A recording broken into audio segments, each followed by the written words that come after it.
I was born in this like very pristine kind of setting.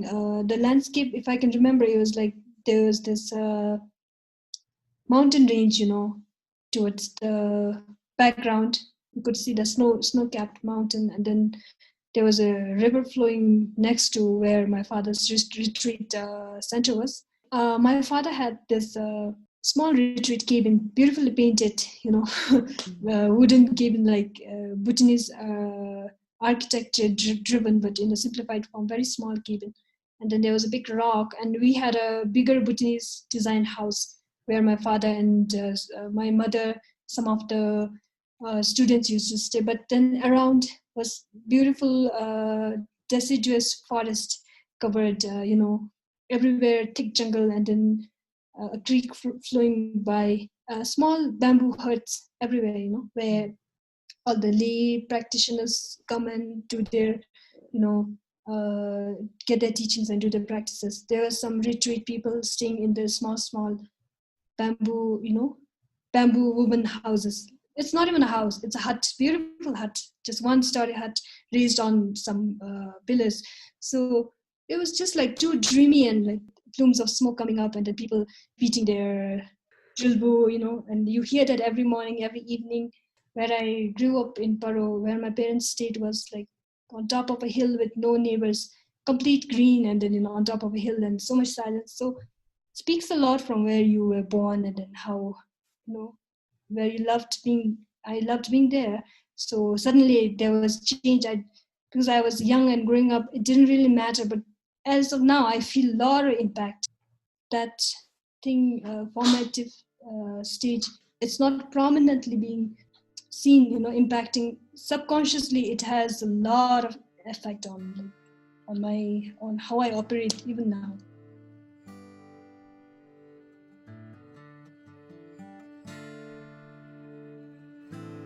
I'm Olivia Clementine, and this is Love and Liberation. Today our guest is Dechen Wangmo. Dechen was born to Lama Naldjorpa and Tshering Drolkar. We talk today about her upbringing and memories as a child of yogis in the pristine landscape of Bhutan, as well as her singing path and her own dharmic aspirations. I hope you enjoy today's episode.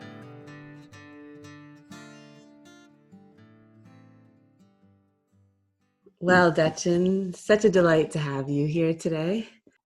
I'm really grateful that you're willing to share about your personal lineage, because I think sometimes I ask questions and they're not so personal to people, and we're like going right into your family. So I'm really thankful that you're willing to open that up a little bit. And I thought it'd be great we could start with your parents. And I think most of us are doing little bits here and there, but most of our life is committed more to the material world and the world of success and material gain. And so I'm just always so inspired by people that have turned their view away from that and just gone fully into the yogic path and served that way. So your father is Yogi Naldjorpa, and I wanted to start by hearing about him, what his yogic path was, if he's known for any certain teachings, and what his style of teaching was. And I have more questions, but I think that's a good place to start, is really mainly his yogic path. Yeah, thank you so much for thinking of having me in your podcast. And actually, I myself have a lot of questions about, how I have been raised up in different, kinds of, sometimes in the spiritual environment, sometimes in the academic environment, sometimes in the city. And then I thought this is a very good opportunity you have offered to me, so that I have a platform to think about it, and then, reflect on it, and then maybe try to express it.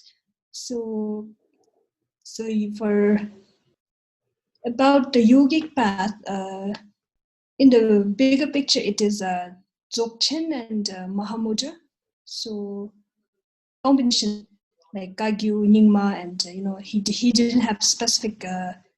Not he wasn't like specifically following just Nyingma or Kagyu tradition. Like he used to have it mixed up together, and then he is said to have led, before I was born, he, after coming from Tibet to India during the diaspora, he's said to have led a, wanderer, traveler kind of, kind of yogi life, whereby he used to wander places, meet up teachers, spiritual teachers, gurus, and then try to accumulate as much as possible, get all the empowerments. And then he even lived in like caves, and then he depended on wild sources of food like nettle, ferns, and then also like wandering to different places and then into remote hermits. So that was how he tried to practice and tried to explore the teachings he acquired. And later on, he met Pegal Lingpa, I think in Reversal, so Tsopema, Reversal in India. And then from there, after he met Pegal Lingpa, he traveled to eastern Bhutan. So there he again met Pegal Lingpa, and then there, after that, he was bestowed the treasure lineage holder of Pegal Lingpa's Kusum Gonglu tradition. And then after that, he started giving teachings, transmissions, empowerments, and also imparting everything he's learned. And then he had many Dzogchen practitioners who were his disciples. So basically, I don't know whether this directly answers your question, but I feel maybe this indirectly answers his yogic path. And he also, like, his students used to involve not like monastic body, but as far as I can remember, when I was very young with him, his students used to involve lay monks, nuns, or even lay people who used to come and attend teachings. And some of his students used to be very highly accomplished, his heart sons, like my own stepfather Lama Karma. And then there was, now he's passed away recently, Lama Ngawang, in Lama Ngawang Dorjin Trashiyangse. Then he's still alive, Jadrulpa Ugen, who is in lifelong retreat, and also many others. Have you heard any stories about, certain teachers have like a way of transmitting teachings, have you heard anything about kind of if he had a particular style, very direct? Some people are quite mischievous or, really follow the scriptures tightly. Do you know if he had a particular style of disseminating teachings? I don't specifically, because as far as I remember, I have like seen him giving Che practices. He used to treat sick people, and then he used to give teachings. Sometimes he used to also have he used to supervise retreats. But then I can relate to it, and then maybe just share a story of how he came to India, how he arrived to India. I think it doesn't directly relate to his method of teaching, but during the diaspora, I heard he left all his family, parents' belongings back in Tibet, because Tibet was being, taken over by the Chinese government. So he vowed that he wouldn't want to stay in Tibet that's destroyed. So he would want to go to Bodh Gaya in India, and even if he dies on the way, he would like to die, facing India towards Lord Buddha's Bodh Gaya. So then he made that pledge and then headed to India, and then he was crossing mountains, in between the Himalayan range. How old was he during this time, do you think? I think he was 25, 26, around that age. So he was crossing the mountain, and then because of the cold and hunger, he seems to have, lost the trace of the path, and then he seems to have fallen down in the snow and ice. So he was at the verge of, passing out. And then he is said to have made a prayer saying, okay, I think I'm going to die here without reaching Lord Buddha's Bodh Gaya. But if I have to die, I'm going to die by pointing my head towards Bodh Gaya. So he seems to have like fallen in the snow, and then he gave up at one point. And then suddenly he woke up, and then he saw footprints, some animal leaving some footprint in the snow. And then he just followed that, and he reached a nearby village where people saved him. And then eventually he reached Bodh Gaya, and then he could, fulfill his dream. That's one story I heard about him. I love that. It's about how he reached India, not directly about his method, but somehow maybe it links up. So he passed away when you were quite young. How old were you? I think I was 6 years old. 6 years old. And do you remember anything like in his home? I imagine a lot of people would probably come by your house. Like, do you remember anything just around what it was like being in his space towards the end of his life and the beginning of yours? I feel like that was very young, formative age, I think. And when I think about it these days, I really honestly feel like it was like a dreamy realm where, it doesn't exist anymore in my life now.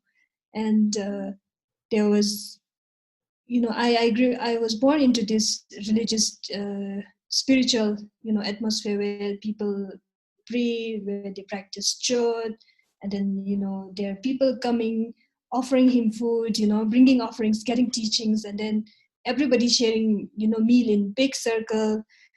And I feel like it's like I still feel like that's a dreamy side of my life, which now I find it hard to believe. And what I remember specifically about late father is um, he used to love raising little dogs, all the stray dogs. He used to feed them. And then because he's a Tibetan, he used to love eating dried beef. So he also used to sip a little bit of, local brewed, what do you call, it's called ara. And he used to sip a little bit and then chew a little bit of dried beef. And then he used to carry a lot in a pocket. Like he had a jacket and with a pocket at the side, near the shoulder. So he used to walk around and then treat the dogs with all dried beef. I remember that. And I also remember, I remember him like carrying me and then taking a trip to way up the hill. Like you have to walk around, hike up like maybe 1.5 hour journey. And then my mom was there. I was being, escorted, my hands being held by father, sometimes by mother. And then way up the hill, there was the retreat center of my current stepfather. So it used to be a simple bamboo, woven using bamboos and some woods, and then it used to be a simple hermit. So there I was taken with my parents, and then my current stepfather, Lama Karma, used to escort us inside and offer simple food. And then father used to give some teachings and then about meditation and all. He used to stay there overnight and then we used to come back. Also, we used to, just like that, we used to visit other hermits, other retreat centers. There used to be around 3-4 small cabin like hut like structures where they used to do their 3 years, 7 years retreat. Mm-hmm. So I remember one time going even higher up into the mountains, and there was this cave, like it was a cave actually, and then a little bit of covering was made using bamboo weaving. So there we spent one night, and then father was again, supervising the meditation of another. I think he was the late Lama Naldjorpa. So he was quite young that time with his concert. So those were some fond memories. It was really beautiful that traveling up in the mountains with them. So I love that. I love that you also went up there all together it was just like a hour walk. Yeah. And then you would choose to spend the night. And like, why did you guys spend the night and not return home? Like, what was the was that just a traditional thing where you would go, I mean, would you all, eat dinner together and then I just... think it was because my father spent almost every day down into his retreat center where there were other, people getting teachings. There were small huts all around, and it was a small, Dharma community down there. So maybe sometimes my father and mother wanted to maybe get out of it for a change and then, visit, stay overnight, meet them up, and then return. I'm just trying to imagine, because I have the dreamy mind, dreamy yogi mind. When you would go up and stay, for instance, at Lama Karma's hermitage, would you all just sleep on the floor, like in that space together? I'm just trying to visualize, get the actual experience of... Actually, to be very, very honest, I remember spending the night, but I also remember Lama Karma had his, where he used to sit, and just like where lamas sit, where they sit, there's a structure to sit with thick mattress, and then there's a table in front. Don't exactly remember how we slept there, but way up we went again next time. There, I remember in the cave, we were sleeping on the, it was a, literally it was a cave up in the mountains, and then the bamboo was built to protect the wind and, for things to not fall down the cave, cliff and the opening of the cave. So there was fire made in one corner, with the oven like thing. And then at one corner, to a safer, corner, we were made to sleep there. I remember we were given nice blankets, and then we were, I think we were given mattresses as well. I don't clearly remember, but I remember having a white blanket. And then at that point, I used to love having tea late at night. So I was asking my mom to give me tea, and then she was like, "We're not at home. We're up in the cave, so stop asking for tea."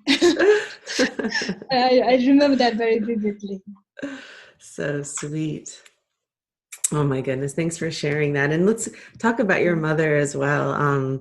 So your mother, Tshering Drolkar, she's a great yogi as well, and an incredible chud practitioner, and contains many melodies. And I would love to hear about her yogic path, her long time retreat as well, and anything you want to share about her spiritual journey. Yeah, thank you for asking about mother's practices as well. I think she has been, actually, I'll start by, how she got into the practice, dharmic path. So she was born into a very simple farming family in Bhutan.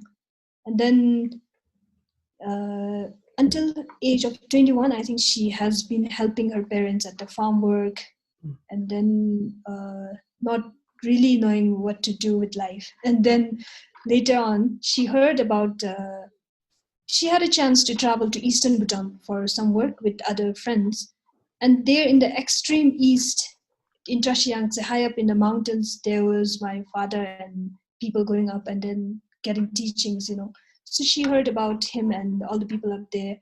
So she developed the interest to maybe go and explore and then see the possibility of learning Dharma, taking a new path. So once she got there, for 1 to 2 years, she was basically learning about Dharma and, the new culture up there, getting to mingle and then with the people there. But eventually she was taken as his consort. And so after that, he also decided that he's going to remain for the rest of his life. He's not going to go down in the town into the villages. He's going to remain up there and then, impart teachings, help people by giving teachings up there, and then also remain and practice his,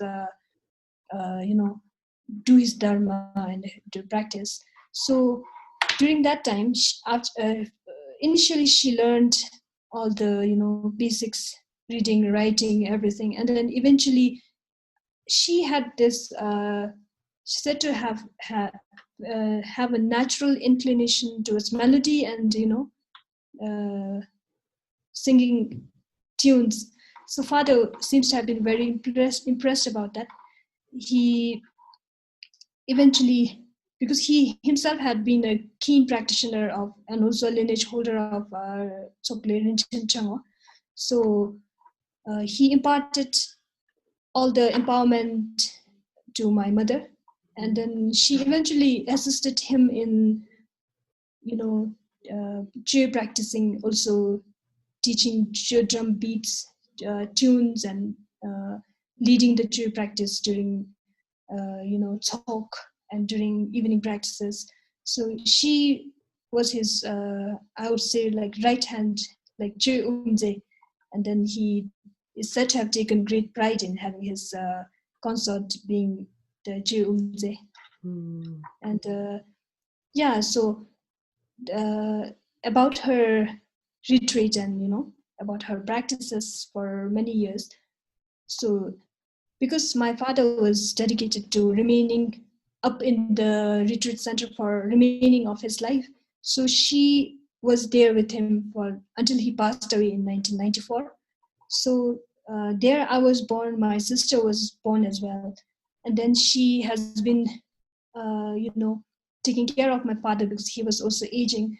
She was assisting him with the trade teachings. Side by side, she was given a lot of other teachings by my father. For instance, like there are many other trade practices in Pegel Limpas tradition of Kusum Gongdi, also like Jigmel Limpas tradition. So she was given, beside Rinchen Changwa practice, she was imparted many other trade practices, which she even practices these days as well.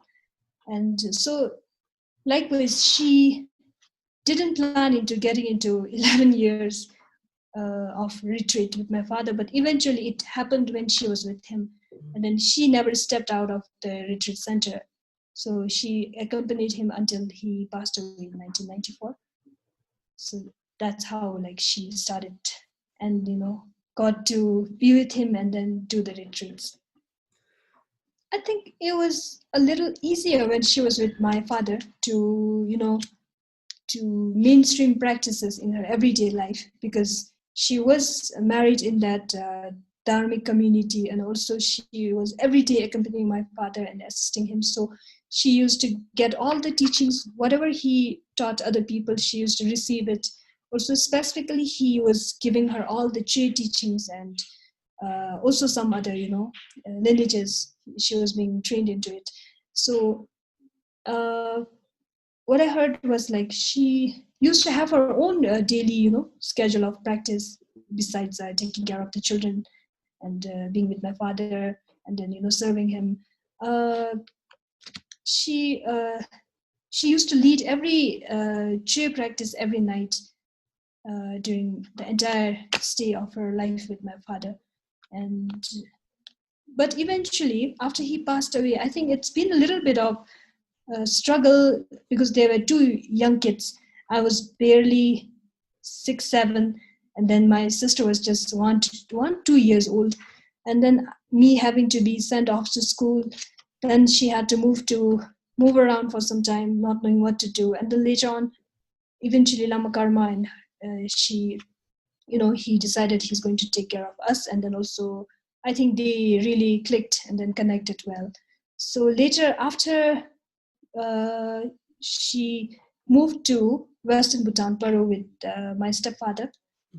Then I remember, because that time I was going to school in Paro, so I remember like she used to still be the umze, and then whenever there's chok, and like especially during Machik Labdon's birthday, there's this big chokor happening, and then whole Rinchen Changwa is being practiced. So she used to be the umze all the time. She used to lead it, and people used to love hearing her do the cheer. But then she never had the luxury of time and space like before, because she had to take care of us going to school. Also, she used to take care of household, worries, because my stepdad is a practitioner and he has his own thing to do.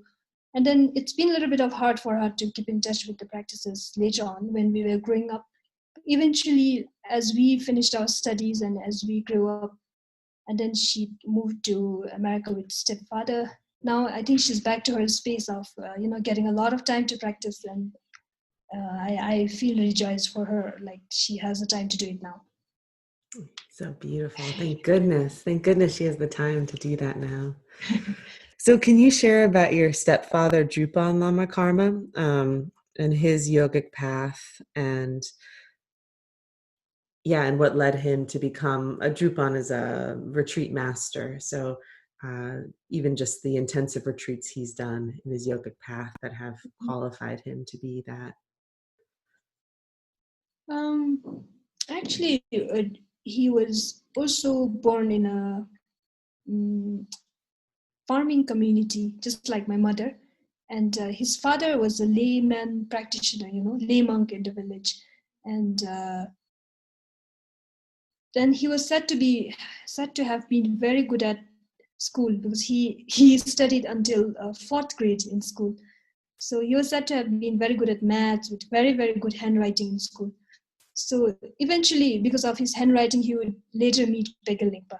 And so then at the age of 4, he was taken out of school by his father and then sent to Longning Choning Monastery, which is actually the root monastery of Khenpo Namcha. That's how they are related, they are connected there through their bloodline and all. So there he was sent there, and until in his mid 20s, I think he was also practicing, as well as he was leading a lay monk's life in the village and between the village monastery. And after that, he met my father as his first root guru. Then he was doing his retreats and then getting his teachings from my father. During that time, my father had met Pegel Lingpa already, and up until then, I think the Lama Karma had already done his 3-year retreats once or 2 times. I can't remember exactly, but he had done some couple of years of retreat already. And then since he had very good handwriting and he was in very close vicinity to my father, getting his teachings from him, my father wanted to write a letter to Pegel Lingpa. Pegel Lingpa was residing in the Singedzong, which is Guru Rinpoche's very, very blessed place in upper eastern Bhutan. It's called Lion's Fortress. I think you must have heard about it. It's a very precious place of Guru Rinpoche, where a lot of people go and do retreats, even today. So Pegel Lingpa was there doing his retreats up there, and then my father wanted to write a letter. So because my father's handwriting was not really good, he asked my stepfather, who was then with him, and then he asked him to write a letter to Pegel Lingpa. So I think stepfather Lama Karma wrote it in a very beautiful handwriting. So when Pegel Lingpa received the letter, he was really surprised to see beautiful handwriting in the paper. so he wrote back to my father stating that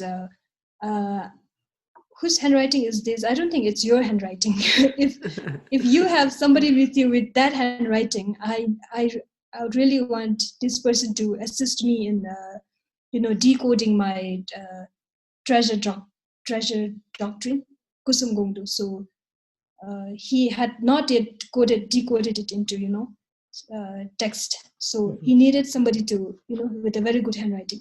So then my father really encouraged and pushed Lama Karma to. He was quite young that time, still in his late 20s, I think. So he was made to go and meet Pegel Lingpa. And then he eventually met Pegel Lingpa. So he spent, until Pegel Lingpa passed away, I think he spent a lot of time with Pegel Lingpa in Singedzong, also in Paro and in many parts of Bhutan, helping him to, put down all his treasured doctrine into words and, into script. So that's how he was his scribe for many years.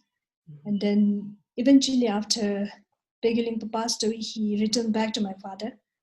And then he continued his retreat. And I think he did total of around 17 years retreat. He's been in remote hermit in the mountains. He still talks about it today. Like, it's a beautiful place up in the mountains. I think it's even to extreme east in Dechen. So there, it's a Guru Rinpoche's sacred land there. So where you have to walk few days to get there. Stepfather still talks about how he used to be there, and then there was nobody showing up, and then he used to do retreat practice, go near the creeks and lakes, sometimes feel very sad about life. Sometimes he would rejoice that he is able to take this dharmic path. Sometimes he was like overcome with loneliness, and then he eventually overcame this, doing his practices and retreats. He talks about dwelling in a cave, and then his other friend who was also practicing, I think that was the late Lama Naldjorpa, used to reside a little bit further away in another cave, but that's like quite far away, where not easy to reach each other easily. So then, like, he used to boil the snow, try to melt and make the snow into water so he can make tea, and then make dough with the wheat flour. So he has all these beautiful stories of spending alone in the retreats up in the mountains. I think that's why he is really calm these days, and not like really shaken up by small worries. Even if somebody is dying, he's like, this is going to happen, it's samsara, you don't have to worry. Some good things will happen and something bad will happen the other minute. You don't have to be surprised. So I really am inspired by his, how calm and composed he can be in the face of, small dramatic things or big, tragedies. I don't know if you want to get more specific about it, but if there's just anything particular, because I know he's done different retreats, like some where he's been sealed in, and then obviously some where he's just on his own. Do you remember any of the details of any of those particular retreats, including like specific practices he was doing? I think before he met Pegel Lingpa, I think he met my father in Tshering, and then after that he has been in this 3-year retreat, completely solitary. And then I'm not sure whether it's 3 years or 6 years, but that was complete solitary retreat. Also, after that he was high up in the mountains, which I mentioned earlier, where like he was completely alone, and then he used to feel very sad about life, recollecting. Sometimes his mood used to get better. So that was complete isolation in the mountain hermitage. So that was also, I think, completely isolated and sealed kind of retreat. Open retreat would be when he was in, later after my father passed away, he was in Paro, and he was supervising 6 of retreat people at one point. That time he was like in a little bit of eased out, open, but then he was also doing the retreat at the same time. And but what specific practices that because I wouldn't know like which part of the retreat he did in a like sealed and open in that space, so that I wouldn't be able to know, but I might need to ask him about it again. For people that don't know, Pegel Lingpa is a treasure revealer or a tirtan. So he would reveal texts that had been left.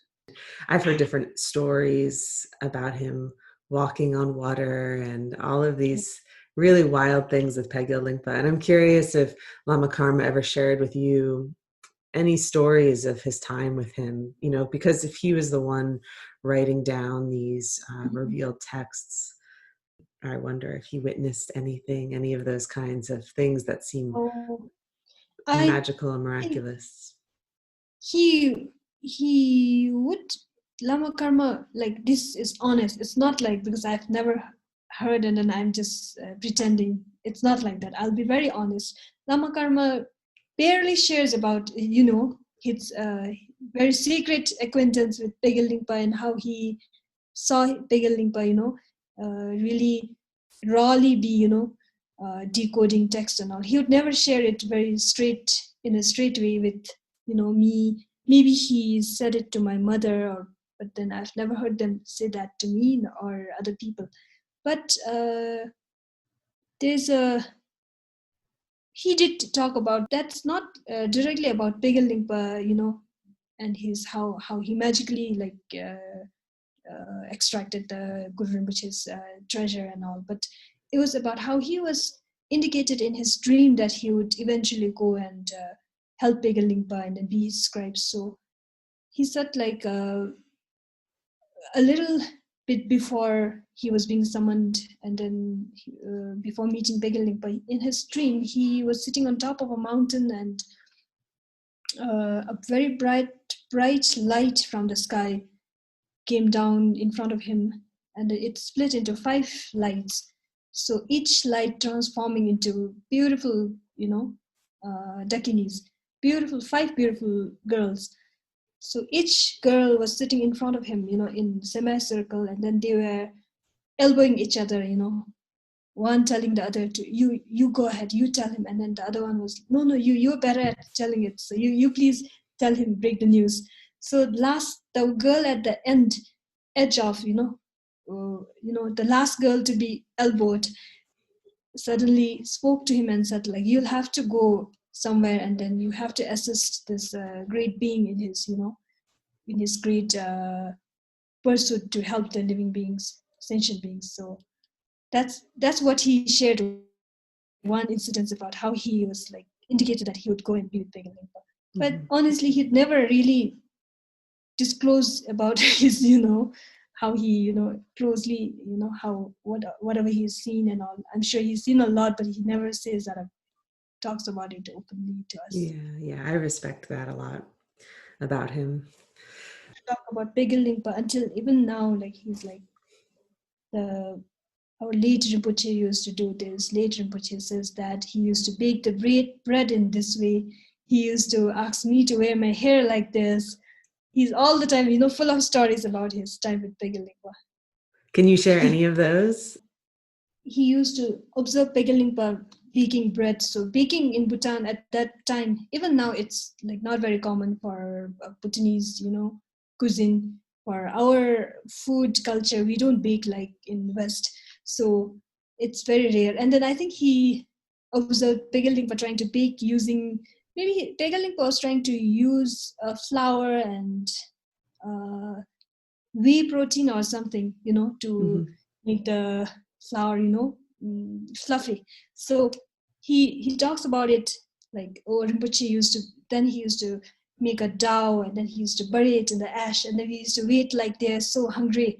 And Rinpoche used to make momo. Rinpoche used to be a very good cook, and then eventually he used to come up with very delicious dinner when we are starving. He has all these stories, especially during his time with Pagal Lingpa in Singizong in the east. Also, at one point, I think he was assisting Pagal Lingpa to get into the hot spring down in the south, in southern Bhutan. And so Pagal Lingpa and stepfather both were in the hot spring. And then I think they were soaked up so much that both were dizzy while getting out of the water. So my stepfather was supposed to hold Pagal Lingpa's hand because Rinpoche doesn't fall down in the water because of being dizzy. So he himself was, had a blurred vision because of too much heat in the water. So he thought he saw somebody walking. He held the hand and said, "Oh, Rinpoche, please be careful." And when he really looked at the face, it was not Pagal Lingpa. It was somebody else. Somebody else staring at him. And I'm like, really, who are you? He likes to talk about this all the time. I think when you have a yogic background or a yogic perspective, you see life so differently, and the things that matter to you are so different. Like what you were saying about Lama Karma, like nothing really seems to shake him. Yeah. And do you notice within yourself, like when you look back on how you were raised with your late father, your mother, and your stepfather, just ways that they treated reality and life that seem unique? Maybe the ways they looked at life and death and the energy, the way we use our energy and time, either like specific moments they shared something with you and different times that you remember, or just a general perspective that they have and had. How they looked at death and all the obstacles in life. Stepfather always used to say, uh, everything is like it's samsara. Many things will happen, but you should never be like really shaken by whatever is happening.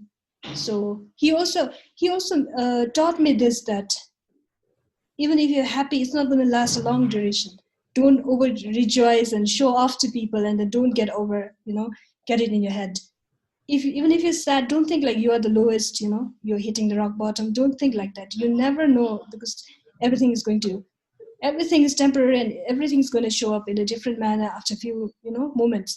That really got into me, and even today, it helps me get through, difficult situations, or even if I'm having the most colorful moment of my life, I feel like maybe this may not last long. So that's so, in a way, that is a, they really try to teach us about non-materialistic value, and to be a little bit humble compared to how these days people are taught to sell yourself there, and then advertise yourself. So that was really against their ethics of raising us up.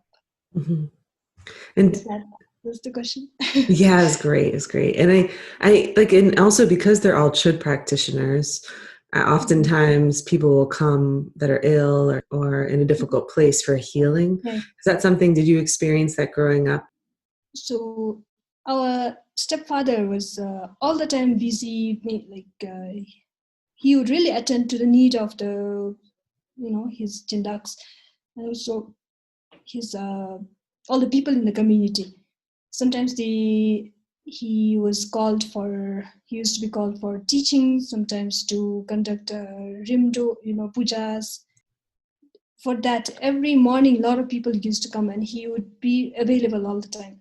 Also, if people need them when they're sick and when they're dying, or also to, sometimes there are people who are not like they're mentally disturbed, also they would come to get his advices and guidance, and he would always try to make himself available. That's what I notice about it. I think sometimes in my mind, I try to simplify existence to say we're either going to be like a solitary practitioner or a family person. It's kind of interesting just reflecting on his life, and I guess I'm sure many lamas' lives, and just seeing that you can kind of go and deeply in many different directions. And I think he seems to be a very good example of that.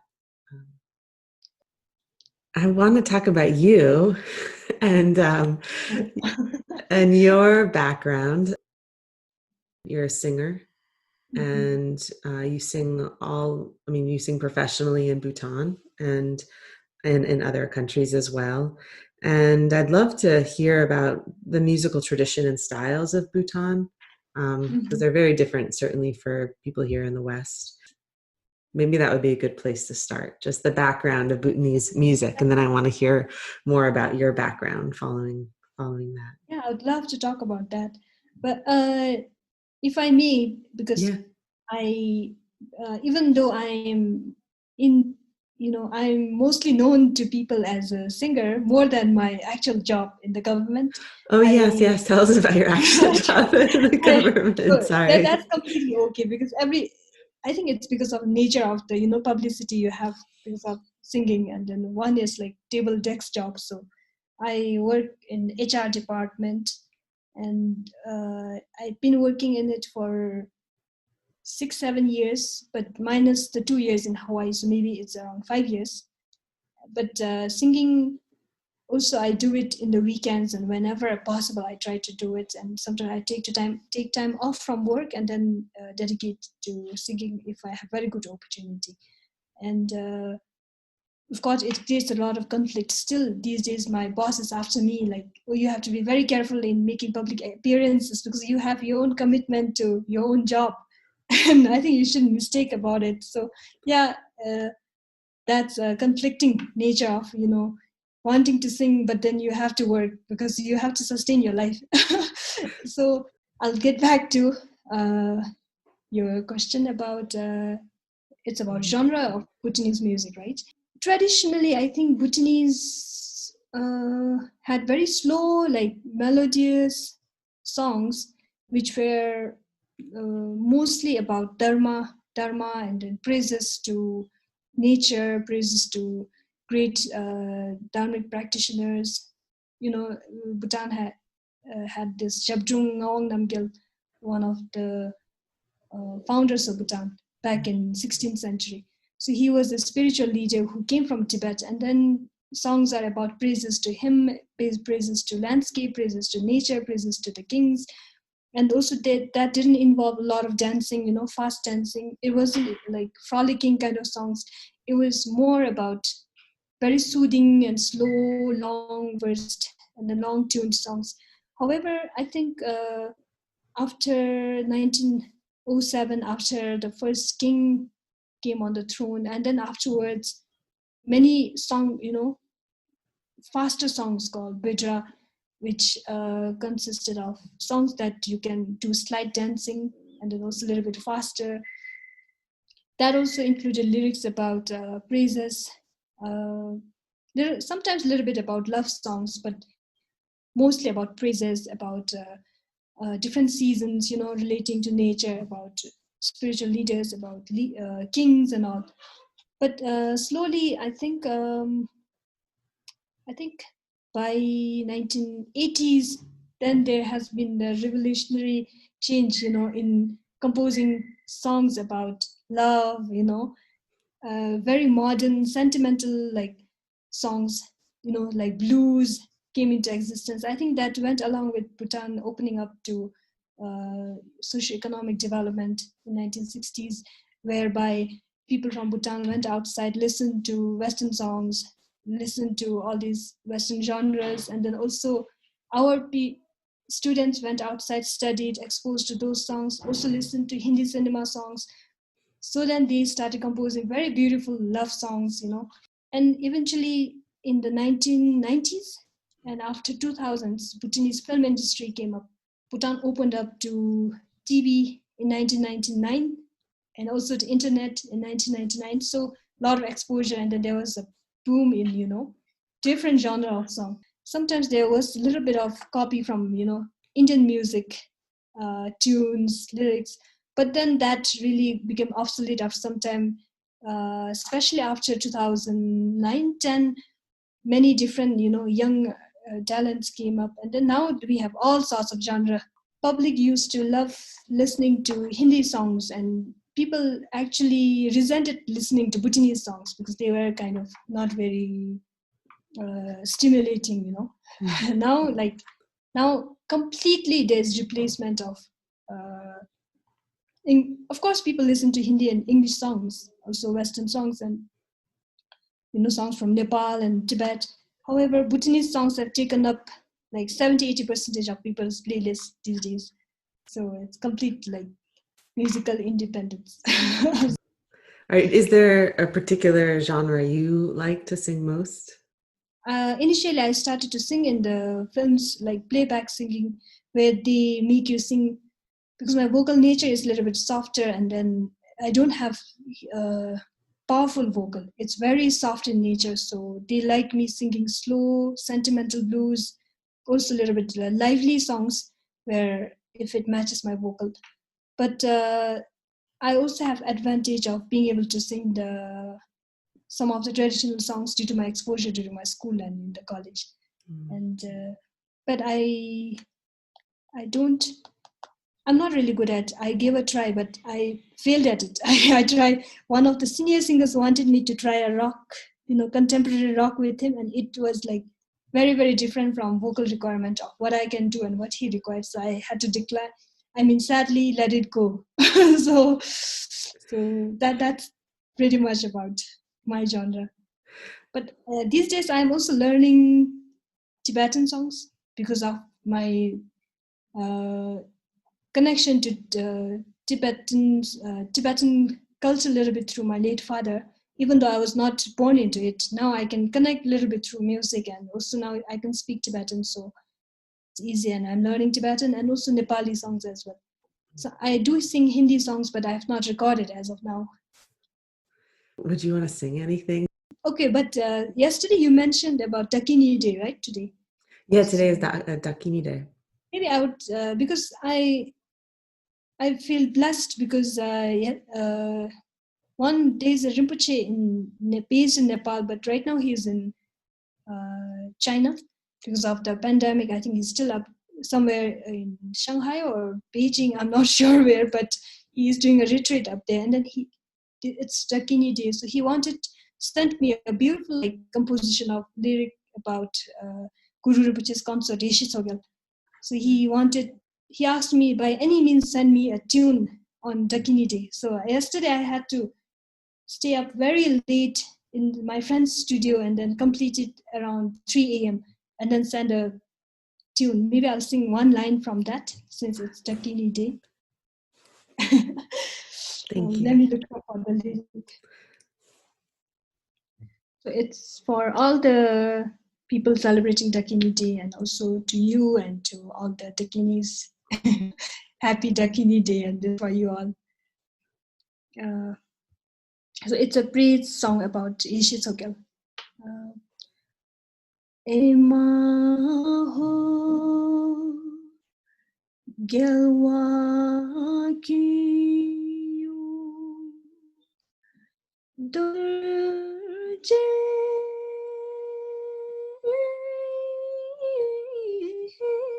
Naldjorpa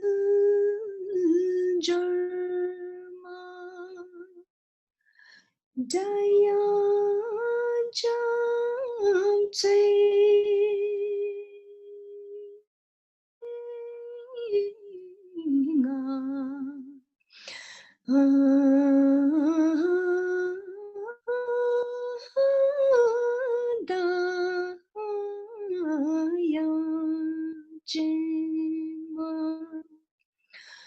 तुझे डोल के डोल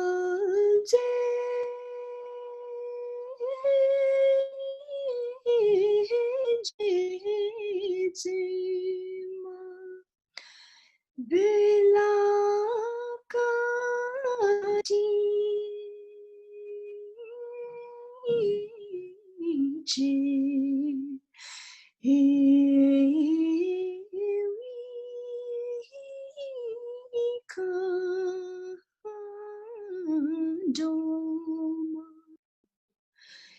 Chini Lama Chini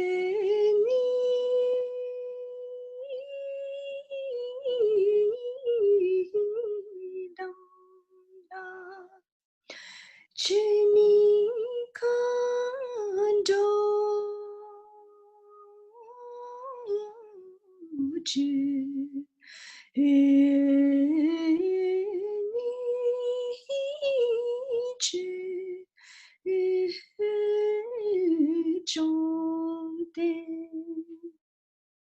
That's about three complete tunes. It's really long verse. It's so precious. Thank you so much for sharing that. Thank What you. does that mean? Paying homage to Yeshe Tsogyal, and then it says like you are the wisdom mother of all the enlightened beings and also all the sentient beings. You are the mother. You are also the source of all the melody and beautiful rhythms. So you are also source of all the compassion to all the sufferings. All sentient beings cannot repay our gratitude. Whatever we do, we may not be able to repay our gratitude to how much you have done to all the sentient beings. And likewise, it's a beautiful lyric. So it's composed by Ju Mipham Jamyang Namgyal Chatso. I think it was composed by one Lama in Tibet. So that Rinpoche sent me last time. I can send you the lyric and the tune later. Oh yeah, I have the recorded version. Oh, I'd love to hear that. Thank you. Thank you so much. I mean, yeah, it's just so touching the way you sing, and I'm curious too if because you and your mother both have incredible voices. I'm curious if you learned from her or you sing together. Actually, about the dharmic tunes, I think since I was born into that space when I was very young, and then mother used to practice all the time. So even through my infant and then toddler stage, I used to hear all the tunes. So with regard to tunes, it's quite easy to catch up, because when I was growing up, when I was developing as a child, I think it just got developed with me. So these days, church tunes and all, and also such hymns and all, it's quite easy to catch up. And I think that's also mother's influence, because I always heard her practice. Vocal, I like, thank you so much for saying that we have beautiful vocal. And actually, Lama Karma, our stepfather says, like, father also used to have very good vocal.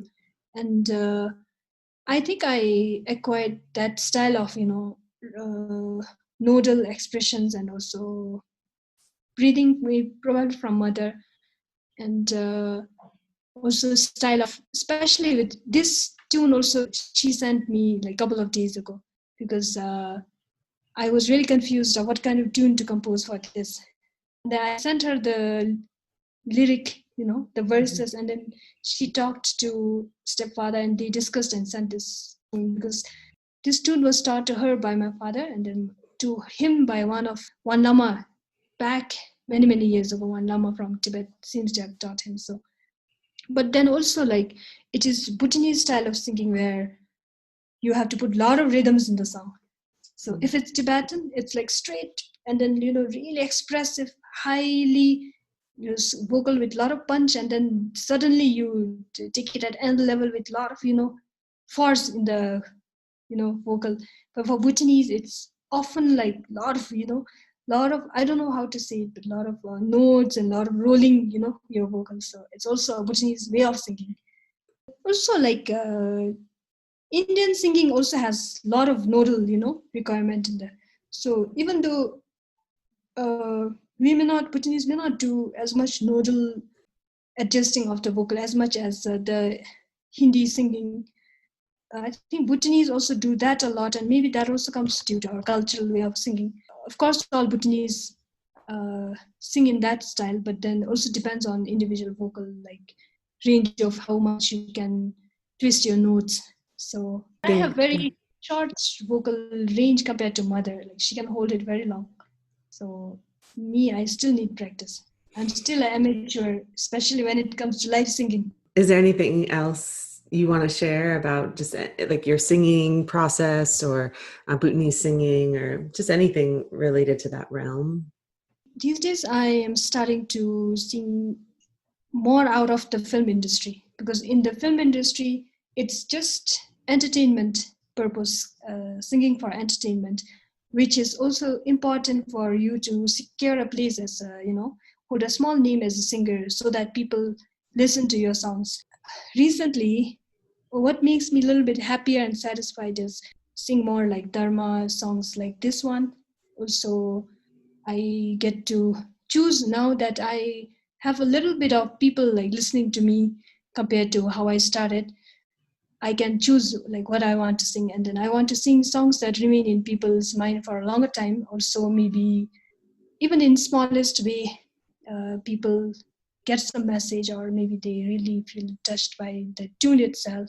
So these days, I'm maybe a little bit of evolution in singing. So I get to choose, and I can also be a little picky about, doing some meaningful things through songs. So likewise, singing these songs like Dakini Day songs, offering folk songs also gives a lot of satisfaction and good feeling.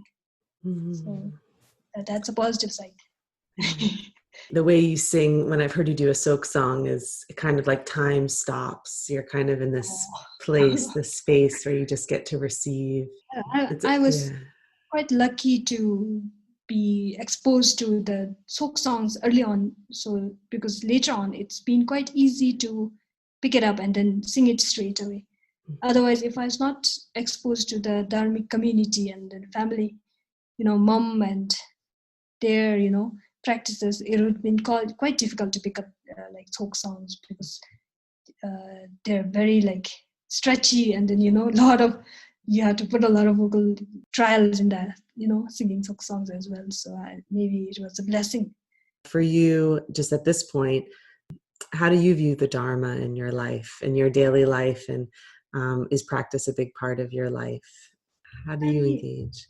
I used to think about it a lot, and it's nice that I can talk about it here.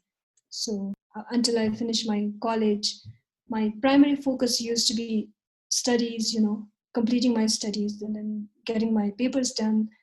And then, I used to attend teachings or, go to empowerments often, but then wasn't really delving deeper.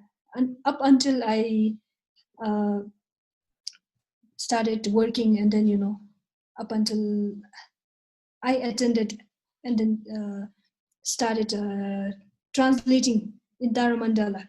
So there it was a little bit of change in how I viewed, uh, the meaning, and then how, I was born into it, and then I was made to translate, and then I was there directly getting all these high level teachings from my stepfather and having to put it into words and then convey to the people. Indirectly, it was impacting me a lot, thinking like it's a big part of my life actually. And then just because of situations, I got situation and then change in faces. Also, like because father passed away, somehow I got turned around into pursuing modern education. But then, however, I felt a little bit of connection back to my roots. So I really wanted to pursue actually uh, administration, and also I studied life sciences back in college. I felt complete mismatch at one point. I really enjoyed hearing Dharma and also listening to nature of mind. Also, I used to pray a lot to Drolma. I still do. Like I pray to Drolma, to Guru, to do my practices as much as I can. And then I felt like, how did it happen? I studied all these years, and then it's just so, just another thing. It doesn't point anywhere to, Dharma and to my roots, where I would really enjoy.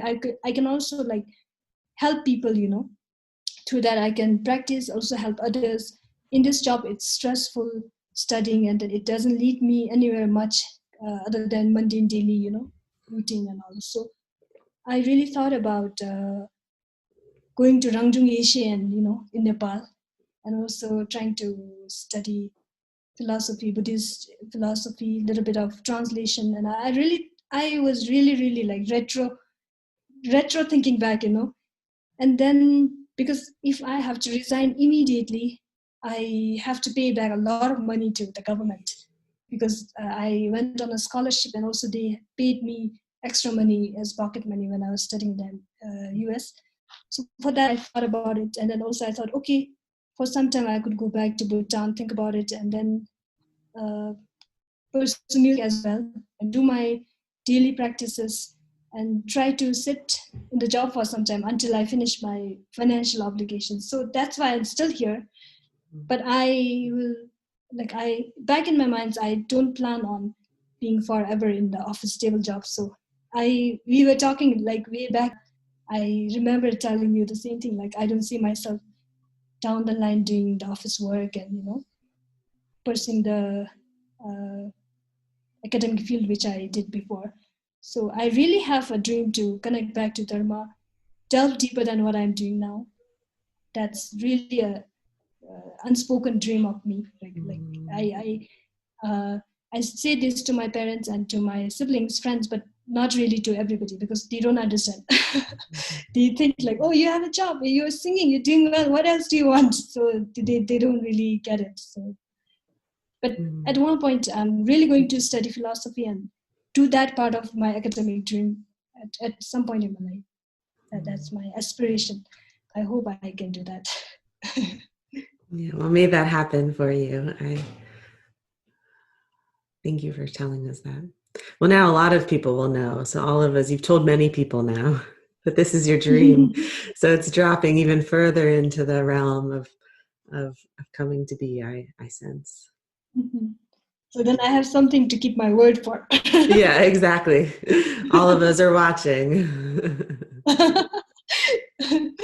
Yeah. Yeah. Well, thank you so much, Dechen. And I look forward to seeing how your path unfolds. And Thank you really great. too for it's been a very big platform opportunity for me to speak up things that I always think about and things I talk about occasionally with people. So, but then it's really a big part of me. And there are people like me who are also have deep roots in Dharma, but somehow they're into something else, and then they think about it. So it's been a pleasure talking about it. Oh, thank you, Dechen.